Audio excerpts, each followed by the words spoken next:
محمد وآل محمد. اعوذ باللہ من الشیطان الرجیم. بسم اللہ الرحمن الرحیم. الحمدللہ رب العالمین.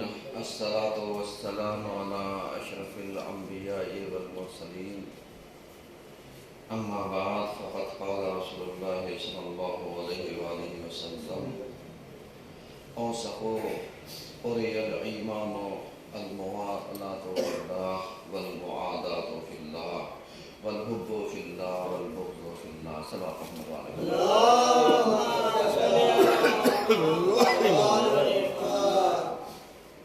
عزیزان گرامی، آج کے پہلے خطبے میں سلسلے مباحث کو آگے بڑھاتے ہوئے ہماری گفتگو اس عنوان پر جاری ہے کہ محبت اور نفرت کا معیار.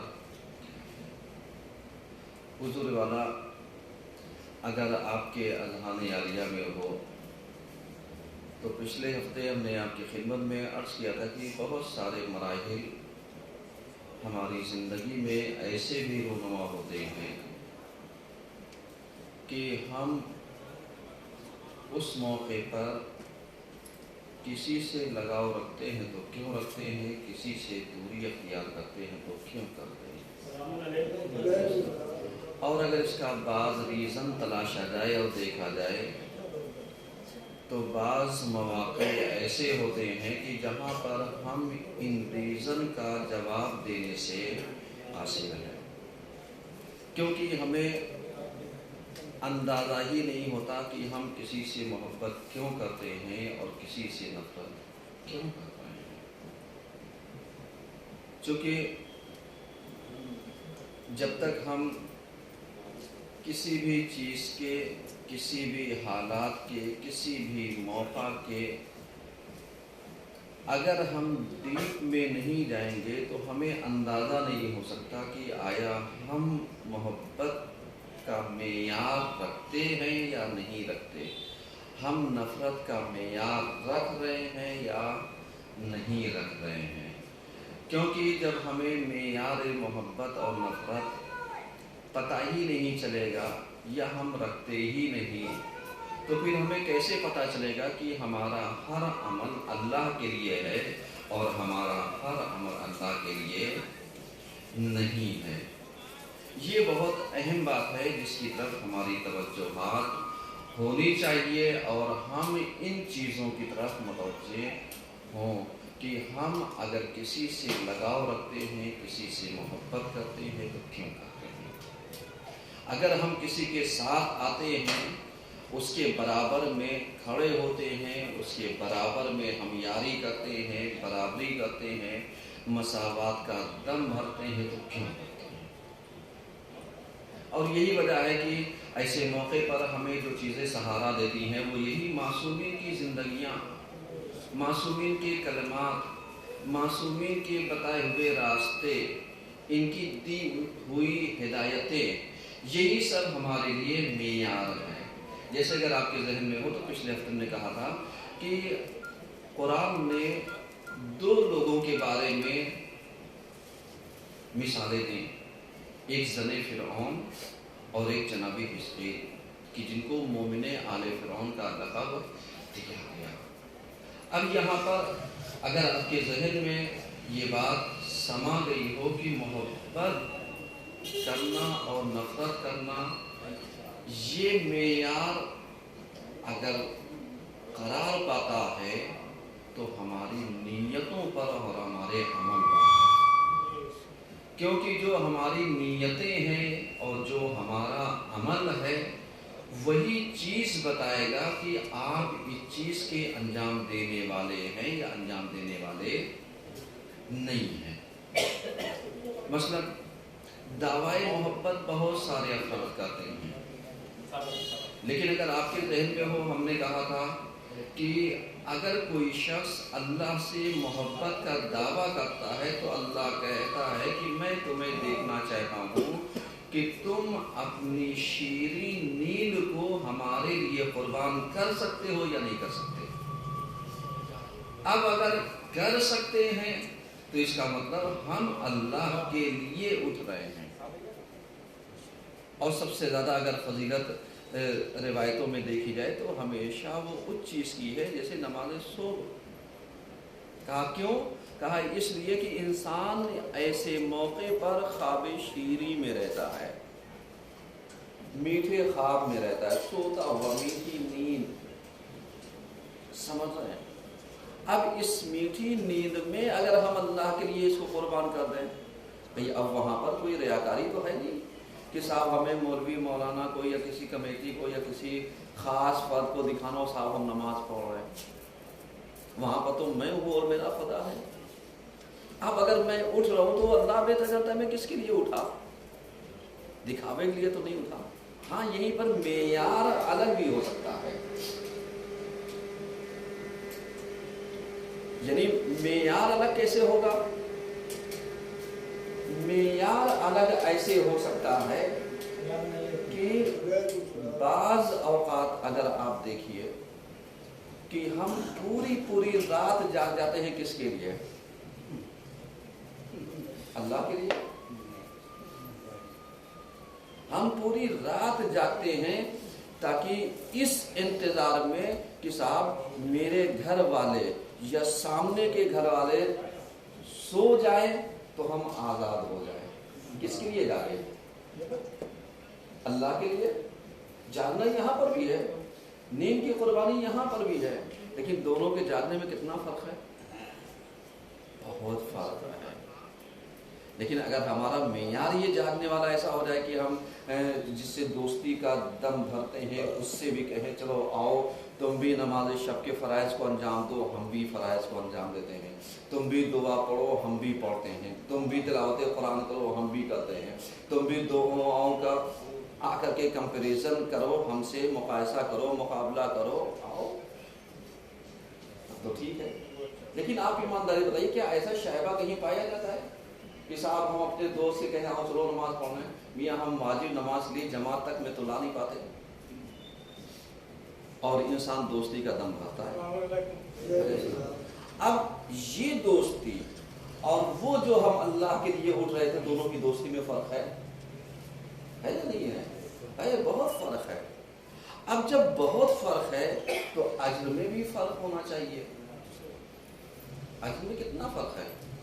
اللہ ان افراد کے لیے اتنا فخر و مباحات نہیں کرتا مگر ان افراد کے لیے کہ جو صرف اور صرف اللہ کے لیے نیند کو قربان کر کے اللہ سے راز و نیاز کرتے ہیں. اللہ فرشتوں سے مخاطب ہو کر کے یہی تو کہتا ہے اے فرشتوں دیکھو اس میرے بندے کو، یہ اٹھا میرے لیے ہے، یہ عبادت میرے لیے کر رہا ہے، یہ اپنے وقت کو اپنی نیند کو قربان میرے لیے کر رہا ہے. اللہ ناز کس پر کر رہا ہے؟ فرشتوں پر نہیں، فرشتوں کو گواہ بنا رہا ہے کیونکہ انہیں پتا ہے کہ ان کے پاس مکمل عبادت کی جتنا حکم ہے اتنا بجا لانا ہے. اور یہی وجہ ہے کہ فرشتے اگر قیام میں ہے تو قیام میں ہے، رکوع میں ہے تو رکوع میں ہے، سجود میں ہے تو سجود میں ہے، ذکر میں ہے تو ذکر میں ہے، تسبیح میں ہے تو تسبیح میں ہے، تحلیل کر رہے ہیں تو تحلیل کر رہے ہیں، تقدیس کر رہے ہیں تو تقدیس کر رہے ہیں، کوئی حمد کر رہا ہے، کوئی ثنا کر رہا ہے، کوئی جو جس کو جتنا سونپ دیا گیا ذمہ داری وہ اتنا ہی انجام دے رہا ہے. اور جب سے اس کی خلقت ہوئی ہو جب تک وہ زندہ ہے تا قیامت تب تک وہ اللہ کی تقدیس اور تحلیل کر رہا ہے. بندہ ایک مکمل عبادت انجام دیتا ہے. کبھی کبھی آپ نماز کے مسئلے پر غور و فکر کیا کیجیے، کبھی کبھی سوچا کیجیے، کیونکہ یہ ہماری نالائقی، یہ ہماری کمزوری ہے کہ ہم نماز کے بارے میں غور و فکر نہیں کرتے. ہم جتنا وقت نماز میں لگتا ہے اس سے زیادہ وقت دوستوں کو دے دیتے ہیں، اس سے زیادہ وقت ادھر ادھر ہم بتا دیتے ہیں. لیکن ہم اللہ کے لیے آپ غور و فکر کیجیے، آپ ذرا سا نماز کے فلسفے کو سمجھیے، ترجمے کو سمجھیے، ساری چیزوں کو غور و فکر کیجیے. آپ جانتے ہیں نماز واحد وہ شے ہے کہ آپ نے جہاں نیت کی اور تکبیرۃ الاحرام بجا لائے، اب آپ کے لیے بولنا نماز کو باطل کر دے گا، کہا نماز کو باطل کر دے گا، کھانا پینا نماز کو باطل کر دے گا، چلنا پھرنا نماز کو باطل۔ بھیا کیوں؟ کبھی سوچا؟ غور و فکر ہی نہیں کیا۔ ہمیں غور و فکر کرنا چاہیے کہ صاحب اللہ نے جس چیز کو ہمارے لیے حلال قرار دے رکھا تھا، کھانا پینا چلنا پھرنا ہنسنا بولنا چلنا الی آخر ساری چیزیں، اب جیسے ہی ہم نے اللہ اکبر تکبیرۃ الاحرام کہا قطعاً اب تم نہیں بول سکتے۔ اب ہو سکتا ہے کوئی مفہوم نکال لے، ہم بولیں گے ہی نہیں۔ بولنا اور قرأت کرنا الگ موضوع ہے۔ اللہ نے کہا ہے تلاوت، اب ایک صاحب بولیں گے نہیں، صاحب ہم تو سورہ پڑھیں گے، کہا مولانا صاحب نے تو خطبے میں کہا تھا، صاحب بولنا منع ہے۔ اب جب بولنا منع ہے تو اب ان کی عقل اور ان کی سمجھداری آپ اندازہ لگا لیا کہ ان کو بولنا، اگر تلاوت کرنے کو بولنا کہتے ہیں تو بہت اچھی بات ہے، اس کے لیے پھر لفظ بولنا آنا چاہیے تھا، تلاوت کرنا نہیں آنا چاہیے تھا، قرأت میں اس کا شمار نہیں آنا چاہیے تھا۔ آپ غور کر رہے ہیں؟ یعنی اللہ ان چیزوں سے سمجھانا کیا چاہتا ہے، آپ سمجھیے گا معیار محبت حق اور باطل، معیار حب اور بغض، یعنی ہم کسی سے محبت کرتے ہیں تو کیوں کرتے ہیں، کسی سے نفرت کرتے ہیں تو کیوں کرتے ہیں۔ کبھی آپ نے غور کیا کہ تکبیرۃ الاحرام کہنے کے بعد وہ چیزیں جو میرے لیے جائز تھی وہ حرام ہو گئی، نماز کو باطل کر دیں گے، نماز کو صحیح نہیں ہونے دیں گے، صحیح ہے کیوں؟ غور و فکر کیجیے میرے عزیزوں، اس کے سامنے وہ چیزیں آتی ہیں کہ تم سوچو کہ اللہ کے درمیان اور تمہارے درمیان جب راز و نیاز ہو، گفتگو ہو، تو اسے وہ چیزیں بھی پسند نہیں ہے جس کی اس نے اجازت دے رکھی تھی تمہیں پہلے، وہ چیزیں بھی پسند نہیں ہیں۔ یعنی تمہیں بھوک لگی ہو تو اس سے پہلے کھا لو، پیاس لگی اس سے پہلے پی لو، فریش ہونا فارغ ہونا جاؤ اس سے پہلے فریش ہو فارغ ہو آؤ، لیکن زبردستی اگر وضو کو روکنے کے لیے ہم باطل ہونے والی چیزوں کو روکے رکھیں، پیشاب لگائے لیکن روکے ہوئے ہیں، ٹوائلٹ آ رہی روکے ہوئے ہیں، صاحب کاکیوں کا نماز پڑھنے 3 رکعت تو پڑھنی ہے، اللہ نے کہا نہیں جاؤ فریش ہو کر کے آؤ، یہ نماز اس حالت میں مکروہ ہو جائے گی، ثواب کم کر، کیوں؟ اس لیے کہ تمہارا دماغ کہاں لگا رہے گا، ہم سے نہیں لگا رہے گا، اللہ سے نہیں لگا ہوا ہے، کیوں؟ اس لیے کہ دماغ لگا ہوا بس جلدی سے نماز فارمیلٹی کرو جاؤ، کہا نہیں جاؤ فریش ہو کر کے آؤ۔ اس کا مطلب اللہ بتانا کیا چاہتا ہے؟ اللہ بتانا چاہتا ہے یعنی ہماری بارگاہ میں اور بالکل فری مائنڈ، ان الصلاۃ تنہی عن الفحشاء والمنکر، سمجھ رہے ہیں؟ نماز کیا کرتی ہے؟ برائیوں سے روکتی ہے، اور ہم برائی سے روک رہے ہیں؟ نہیں، کیونکہ ہم نے طنز کرنا سیکھا ہے، ہماری جو لطافت ہے یہ بہت غلط ہے، ہم کہتے ہیں صاحب ارے ان کو دیکھو جھوٹ بھی بولتے ہیں نماز بھی پڑھتے ہیں، ارے میاں جھوٹ بولنا اس کا ذاتی فعل ہے، نماز پڑھنا عبادت کا فعل ہے، ہم نے دونوں کو کمپیئر کر دیا، یعنی ہم نے پہلو کیا کیا، گرا دیا۔ جیسے آپ کے ذہن میں ہو ابھی پچھلے ہفتے میں لفظ مولوی کے اوپر ایک ڈسکس کی تھی کہ بھئی ہر ایرے غیرے کو مولانا کہنے لگے، تو جب مولانا کہنے لگے تو جو اصلی مولانا ہے، جو پڑھا لکھا ہے، جو علم حاصل کر کے آئے، جو مکتب اور مدرسہ دیکھ کر کے آئے، جو ہوتا دیکھ، اس میں اور عام انسان میں ہم نے فرق ہی نہیں رکھا، یہی تو ہے۔ اور آج کل تو کتنے ایسے افراد ہیں جو شوقیہ شیروانی پہنتے ہیں، جبکہ ہمیں یاد ہے کہ جب ہم لوگ تنظیم المکاتب میں طالب علم تھے اور علمی طور سے گزار رہے تھے تو وہاں جب مولوی کلاس چوتھا کلاس تھا تب وہاں سے شیروانی الاؤڈ تھی کہ اب آپ شیروانی پہن سکتے ہیں، اور آج ہم شوقیہ پہنے، اس کا مطلب ان کے برابر آٹومیٹک ہم آئے، کیونکہ یہ معیار مولویوں کا عوام نے فرق کرنا ختم کر دیا ہے۔ ہر ایرے غیرے کو نے شیروانی کیوں پہنے بھائی؟ کیا آپ نے مولویت کا درس پڑھ رکھا ہے جو آپ شیروانی پہن کر کے آ رہے ہیں؟ یہ ٹوپی جو ہم لگا کر کے آ رہے ہیں جو مولویوں کی پہچان ہے، آپ اس سے پوچھ لیا مولویت کر رکھا ہے یا آپ شوقیہ میں لگا رہے، اس کا مطلب عوام الناس کو دھوکہ دے رہے ہو. یہ ایک ضمنی موضوع ہے جس کے اوپر عوام الناس کو بیدار ہونا چاہیے کہ معلوم لیا. ہم لوگ زمانے میں تنظیم میں جب ہم لوگ پڑھتے تھے تو وہ جو کشمیری ٹوپی آتی تھی یہ رابعہ کلاس سے، جو مولوی کلاس ہے تو وہاں سے الاؤ تھی. اس سے پہلے آپ ٹوپی لگائیں گے، یعنی اولا ثانیہ ثالثہ 3 کلاس آپ ٹوپی لگائیں گے، چوتھے کلاس میں آپ شیروانی اور پھر وہ کشمیری ٹوپی جو آتی تھی مخصوص مولویوں، تاکہ پتہ چل جائے کہ عام میں، جبکہ سب طالب علم میں پتہ چل جائے یہ مولوی کلاس کا ہے، یہ اس کو اب اجازت ہے، نماز پڑھا سکتا ہے، مسئلے بیان کر سکتا ہے، ہدایت کر سکتا ہے. آج ہم نے کیا کیا؟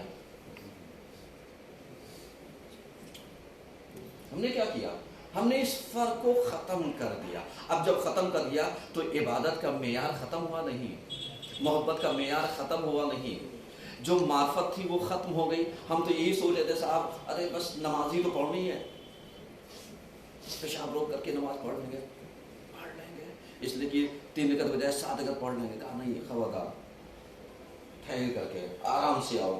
کہا کیوں؟ کہا اس لیے کہ میری بارگاہ میں بالکل ریلیکس فری مائنڈ ہو کر کے آؤ. لیکن اگر تمہارے پاس اطمینان نماز پڑھنے کے بعد بھی حاصل نہیں ہو رہا ہو تو جاؤ نماز کو پھر اطمینان سے پڑھو. سمجھ رہے ہیں کیوں؟ اس لیے کہ تم اطمینان سے نماز نہیں پڑھو گے تو کیا ہوگا؟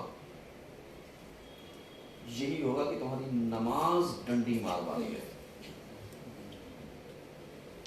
اس لیے بہت سارے افراد کہتے ہیں ہمیں وقت ہی نہیں ملتا، نماز ہی نہیں پڑھتے. بڑے خوش ہوتے ہیں. کہا کیوں؟ کہا ان سے تو اچھی ہے جو اٹھک بیٹھک کرتے ہیں. ارے میاں یہ کس نے میں یاد دے دیا کہ وہ تم اس سے اچھے ہو گئے نہ پڑھ کر کے؟ وہ تو کم سے کم پڑھ رہا ہے، ولو ڈنڈی مار کے پڑھ رہا ہے، ولو وہ چند بانی میں پڑھ رہا ہے، ولو وہ کچھ کر رہا ہے، پڑھ رہا ہے. لیکن تم کہہ رہا ہے مجھ سے تو اچھی ہے. غلط بات ہے. اس کا مطلب ہم نے ایک معیار محبت جو اللہ سے ہونا چاہیے دوستوں کیا کیا ہے؟ کھو دیا. جب کھو دیا ہے تو ہم بھول گئے کہ اللہ چاہتا ہے جب تم ہم سے راز و نیاز کرو تو بالکل فری مائنڈ ہو کر کے. تمہارا مائنڈ فری ہونا چاہیے، تمہارا ذہن فری ہونا چاہیے، تمہارے تعلقات فری ہونے چاہیے. تو ہماری بارگاہ میں آؤ تو بالکل مطمئن ہو کر کے آؤ، پاک صاف ہو کر کے آؤ، خوشبو لگا کر کے آؤ، بالوں میں کنگھی کر کے آؤ. ہم کیا کرتے ہیں؟ ہم صبح اٹھے جس لباس میں سو رہے تھے، نمازی تو 2 رکعت پڑھنی ہے. یہ اس کا فضل ہے کہ سوتے ہوئے لباس میں تمہاری نمازوں کو قبول کر رہا ہے. اور اگر نہیں تو یہی سونے والے لباس میں اپنے ان دوستوں کے سرکل میں جہاں مہمانوں کا ہجوم ہے چلے جاؤ تو جانے. جب تم اس لباس میں اپنے مہمانوں کے ہجوم میں جانا نہیں پسند کرتے تو کیا تیرا پروردگار اس سے بھی زیادہ اہمیت کم رکھتا ہے؟ سوچا کبھی آپ نے؟ خوشبو لگانے کا فلسفہ کیوں ہے؟ آپ گندے کپڑے میں خوشبو لگاتے ہیں؟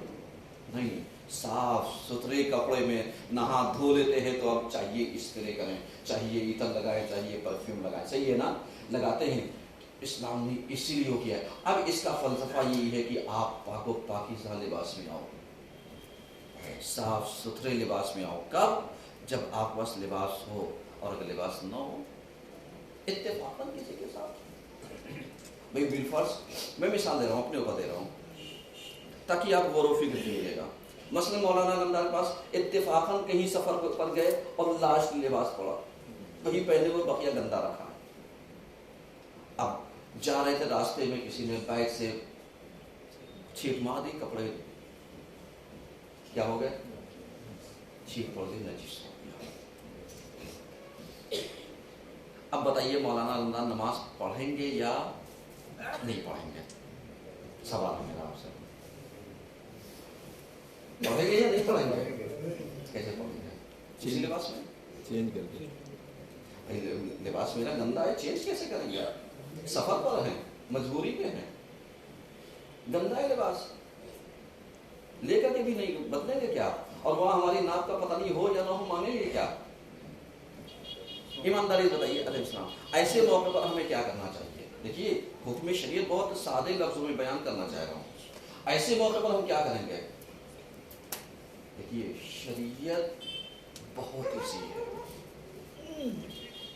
بہت ایزی ہے شریعت. معلوم شریعت کیا کہتی ہے؟ وقت ہے. ہاں کہا تمہیں پتا تو ہوگا چھیٹ کہاں پر پڑی ہے. ہاں جاؤ اس کے اوپر پانی. پہلی کنڈیشن. دوسرا وقت ہے ہی نہیں ہے اتنے اس میں کہ یا تو نماز پڑھتے ہیں یا وہ. تو اب کہا جا کر کے دیکھو تم وہ لباس جس پر چھیٹ پڑی ہے قابل جدا ہے کرنے والا ہے یا نہیں ہے. اگر جدا کے لائق ہے مطلب جیسے ہم لوگ گئے سفر میں جاتے ہیں تو معلوم لیا بعض افراد لنگی بھی رکھے ہوئے ہیں, بعض چادر بھی رکھے ہوئے ہیں, بعض کوئی بھی رکھے ہوئے ہیں. قابل جدا ہے آپ پڑھ سکتے ہیں. آپ بھائی یہ اتفاقاً ہمارا ایک لباس گندا ہے لیکن نجس نہیں ہے. کیا کریں گے؟ ہم نے اٹھایا اس کو بدلا. بھائی گندا ہی تو ہے نجس تو نہیں ہے. ہم نے بدلا اللہ کی بارگاہ میں کھڑے ہو گئے. اب اس کا تیسرا مسئلہ کیا ہوتا ہے؟ کہا وقت ہی نہیں ہے اور ہمیں یقین بھی نہیں, پڑھا بھی نہیں. کہاں پڑھا؟ اب کہاں پڑھا شریعت کہتی ہے کہاں پڑھا, بس شک میں آ گئے نا. کلو شیء لکا طاہر حتی تعلم انہ قادر. تمہارے لیے ساری چیزیں پاک ہیں بولو تم اس کی نجاست کے بارے میں جانتے ہو یہ نجیس ہے. کہا شریعت کا پہلا حکم پاک لگاؤ, نماز پڑھو بسم اللہ. سب بات تو پڑھیے.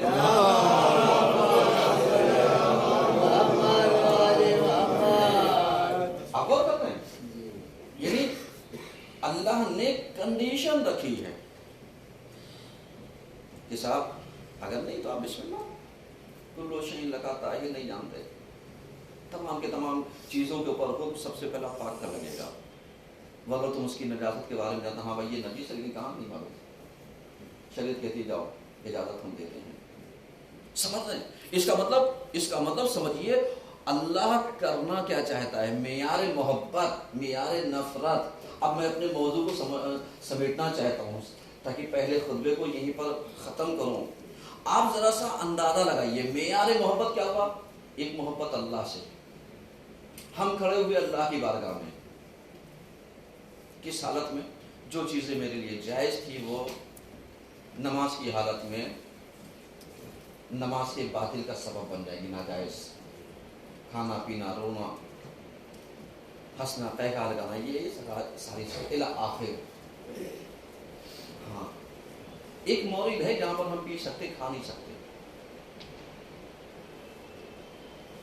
معلوم ہے کہاں پر؟ یعنی جب ہم نماز شب پڑھ رہے اور نماز وتر ہے پڑھ رہے ہیں. اب ہمیں پتا ہے کہ جب تک تمام کریں گے اب یہ اذان ہو جائے گی اور صبح روزہ بھی رکھنا ہے. صبح روزہ بھی رکھنا ہے. کیا کرنا ہے؟ شریعت یہاں پر دیکھیے شرعی چیزوں کو سمجھنے کی کوشش. شریعت یہاں پر کیا کہہ رہی ہے؟ کہہ رہی ہے آپ حالت نماز میں ہیں بالکل سائلنٹ, پانی آپ کے سامنے رکھا ہو, قبلے سے منحرف نہ ہو, آپ سائلنٹ ہو کر کے پانی پی جائیے. کوئی حرکت کوئی فعل کچھ نہیں انجام دیجیے. کہا اس مورد میں شریعت اجازت دیتی ہے کہ روزہ رکھنا ہے آپ پانی پی سکتے ہیں, آپ کی نماز نہیں ٹوٹے گی. اس سے اچھی اجازت چاہیے شریعت کی؟ اس سے اچھی چھوٹ چاہیے؟ اس سے اچھا ڈسکاؤنٹ چاہیے؟ نہیں.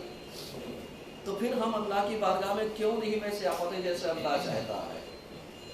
جب وہ ہمیں سارے مسئلے مسائل بیان کر کے ہمیں دے رہا ہے, ساری چیزوں کو وہ ہمیں جزیات کو بیان کر کے دے رہا ہے کہ آپ آئے ہیں اللہ کی بارگاہ میں, تو اب یہاں پر ہم صرف اللہ کے لیے اٹھے. اور ایک معیار دوسرا کہ ہم کسی سے بغض کرتے ہیں تو کس کے لیے؟ اللہ کے لیے. کسی سے نفرت کرتے ہیں تو کس کے لیے؟ اللہ کے لیے. تو جب اللہ کے لیے بغض اور نفرت کرتے ہیں تو اب وہاں پر ہمارا شائبہ ہی نہیں. ہمارے لیے تو مثالیں ہیں کس کی؟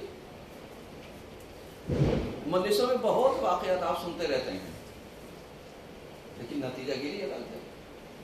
کبھی اس واقعے کو خلوص میں آپ سنتے ہیں, کبھی اس واقعے کو اللہ کی محبت میں سنیے.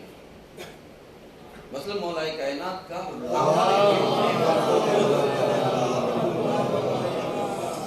کہ سینے پر سوار ہونا، اس کو پچھاڑنا اور اس کا آپ کی شان میں گستاخی کرنا، یعنی آپ کی طرف تھوک کا پھینکنا، آپ اتر آتے ہیں۔ ایمانداری سے بتائیے، ہم اور آپ ہوتے تو کیا کرتے؟ کہتے دو اور مارو اس کا کم، صحیح ہے نا؟ دو اور مارو، کہا کیوں؟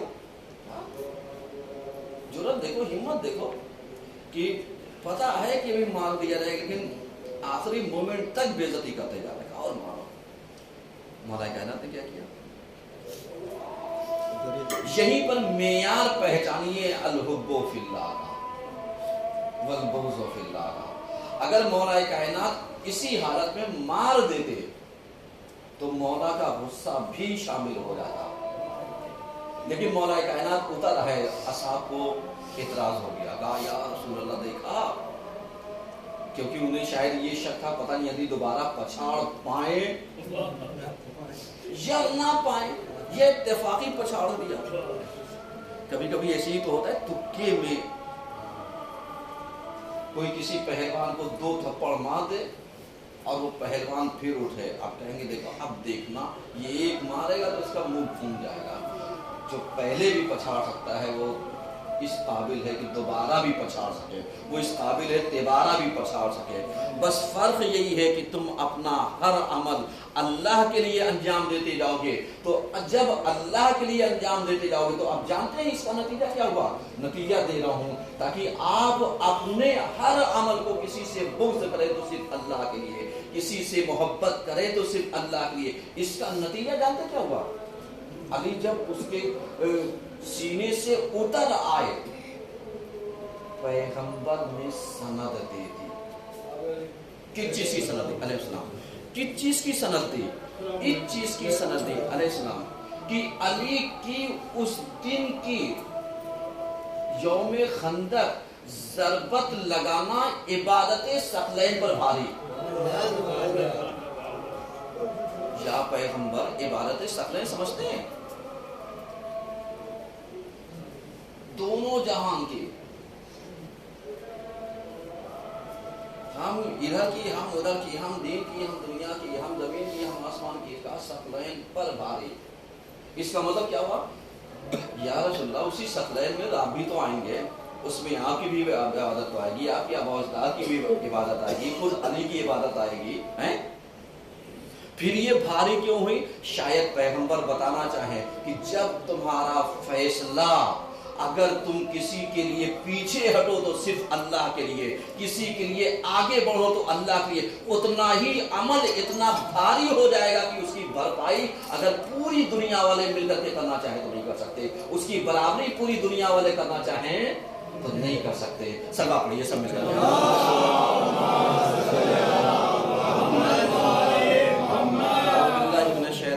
بسم اللہ الرحمن الرحیم والعصر ان الانسان لفی خسر الا الذین آمنوا وعملوا الصالحات وتواصوا بالحق وتواصوا بالصبر۔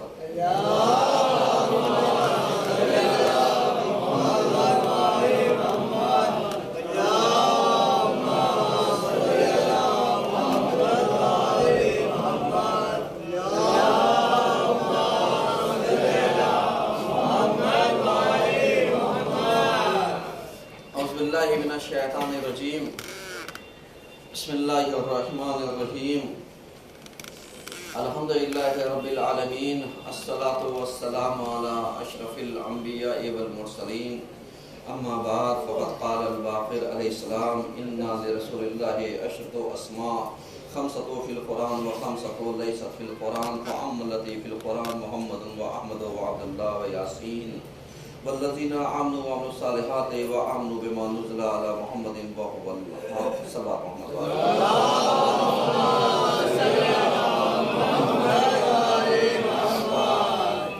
عزیزان گرامی، آج کے دوسرے خطبے میں سلسلہ مباحث کو آگے بڑھاتے ہوئے ہماری گفتگو اس عنوان پر جاری ہے کہ پیغمبر مرکز وحدت ہے،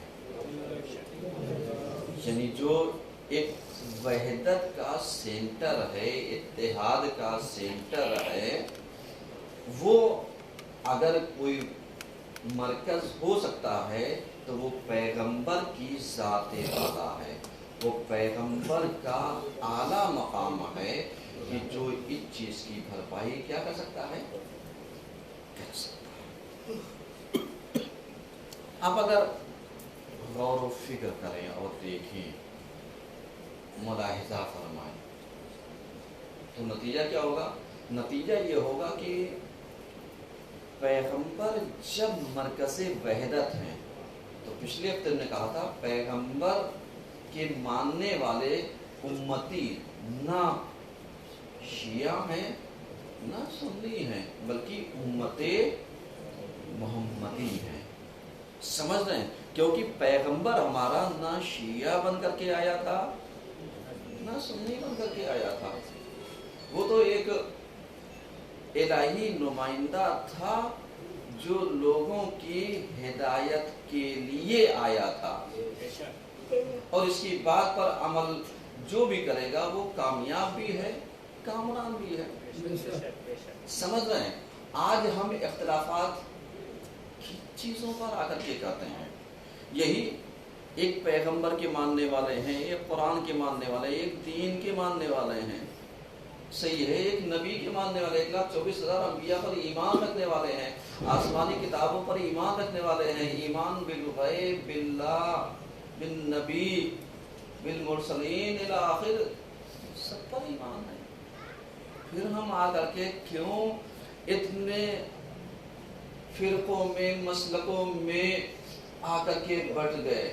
کیونکہ ہم نے پیغمبر کو لا کر کے بانٹ دیا، یہ پیغمبر اس فرقے کا، یہ پیغمبر اس مسلک کا، جبکہ حقیقت یہ تھی پیغمبر کسی مسلک یا فرقے کے لیے نہیں آیا تھا۔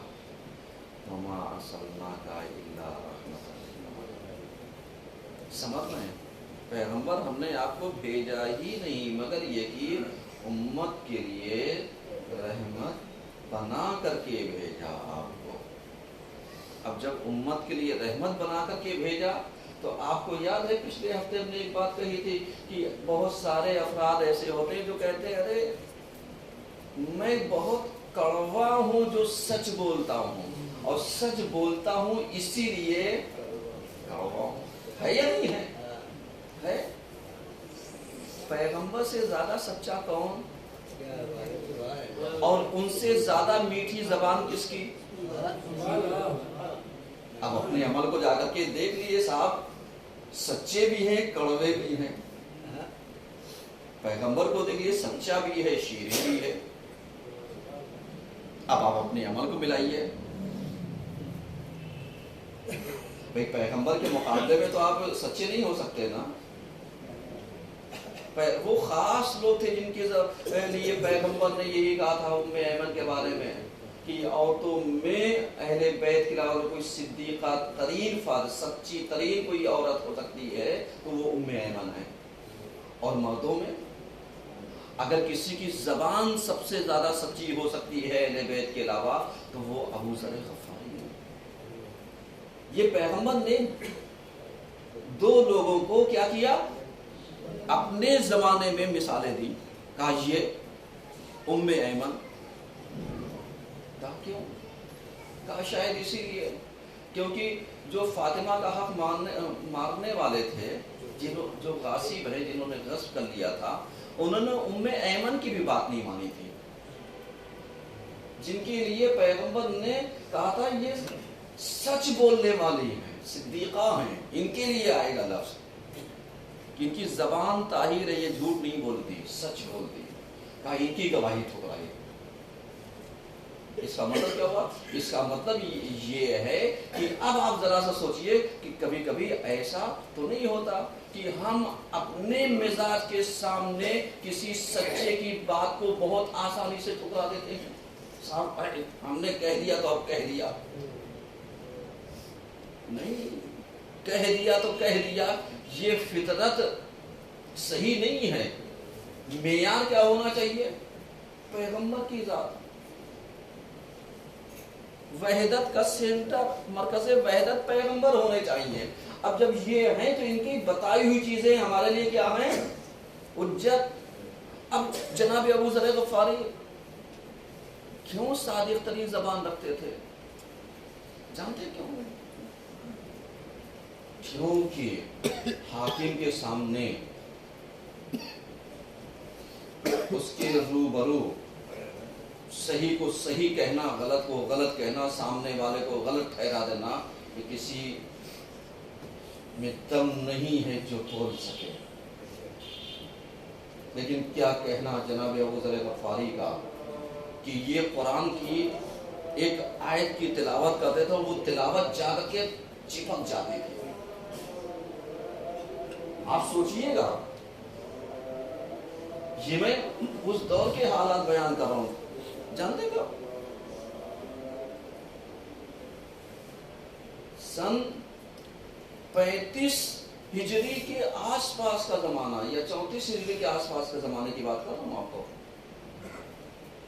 اس زمانے میں یہ صرف ایک تلاوت قرآن کرتے تھے کہ وہ لوگ، جس کا ترجمہ یہ تھا کہ وہ لوگ کہ جو سونا چاندی اور دنیا کی ساری چیزیں مال منال اکٹھا کرتے ہیں، وہ اپنے پیٹ کو جہنم کی آگ سے بھر رہے ہیں۔ ایمانداری سے بتائیے جناب ابو ذر کیا غلط کہہ رہے تھے؟ کچھ غلط کہہ رہے تھے؟ نہیں، قرآن کی آیت پڑھ رہے تھے، تلاوت کر رہے تھے، پھر بات پہ چپکی کیوں؟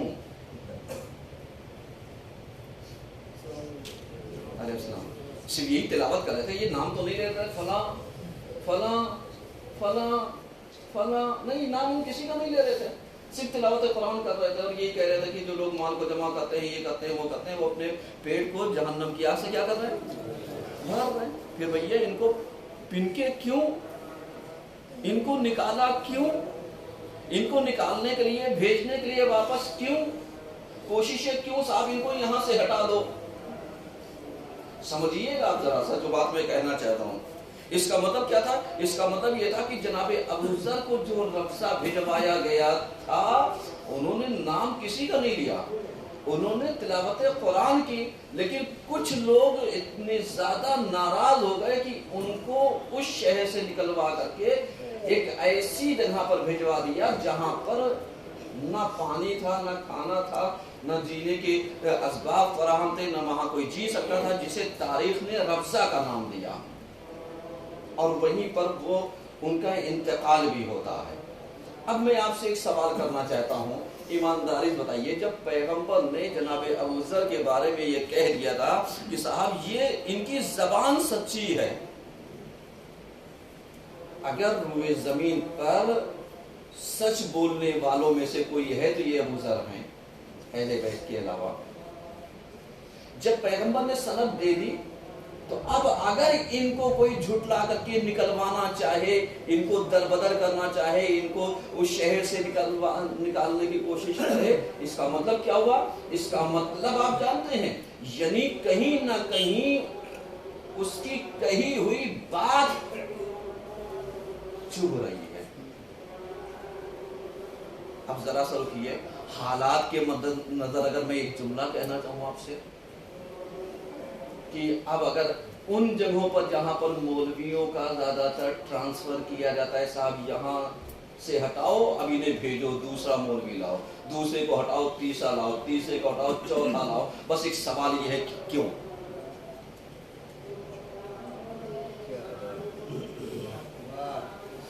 کیوں ہے جواب کسی کے پاس؟